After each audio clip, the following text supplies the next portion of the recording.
Hello everyone, welcome back to new video. So friends, এইভাবে ধরে video করা too much difficult, but একমাত্র তোমাদের জন্য আমি অ্যাট এনি কস্ট ভিডিওটা রেডি করে দিচ্ছি। আমার এই বাড়িতে ট্রাইপড নেই, এক্সামের জন্য এত ব্যাগ আমাকে টানতে হয়েছে, ল্যাপটপের ব্যাগ প্লাস আর্ট মেটেরিয়াল নিয়ে সব কিছু নিয়ে দুটো ভারী ভারী ব্যাগ। তো ট্রাইপড আনার কোনো সিচুয়েশান ছিল না, তো সেই কারণে হাতে করে শ্যুট করতে হচ্ছে। যাই হোক, বেশি বলে ভিডিও বাড়িয়ে লাভ নেই।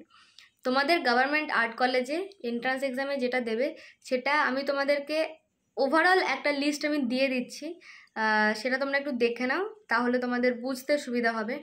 আর যেগুলো বলেছি, লাইন ড্রয়িং, ওয়াটার কালার, একটু বলে রাখি প্রত্যেকটা ডিপার্টমেন্টে তোমাদেরকে মডেল স্টাডি দেওয়া হবে। সেই মডেল স্টাডিটাও হতে পারে with composition or a single model study. তো আশা করছি তোমরা মডেল স্টাডি কীভাবে করতে হয় সেটা জানো। একজন ওখানে লাইভ মডেলে বসবেন, তাকে দেখে তোমাকে প্লেন ড্রয়িং করতে হবে। স্যারেরা বলে দেবেন লাইন ড্রয়িং ইয়া শেডিং ইয়া ওয়াটার কালার সামথিং সামথিং, তো সেই মতো করবে। অ্যান্ড দেন আর একটা এক্সাম থাকে, একই দিনে দুটো এক্সাম হয়, একটা মর্নিং, তারপর একটা ব্রেক থাকে টিফিন, তারপর আর একটা। তো যাই হোক, আর একটা নেক্সট যেটা পার্ট থাকবে সেখানে দেওয়া থাকবে ডিপার্টমেন্টাল কাজ।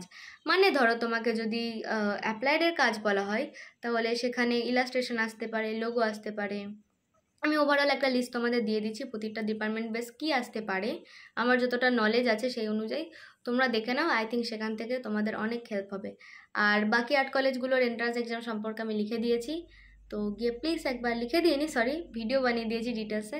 So please go and check out, and thank you so much for watching. No, please watch till end, নাহলে সিলেবাসটা পাবে না। আর দেখো, আমি যা বলছি তাই আসবে তার কোনো মানে নেই। ডিপার্টমেন্টাল ওয়ার্ক অনেক কিছু হতে পারে, সেই মতো প্র্যাকটিস করো।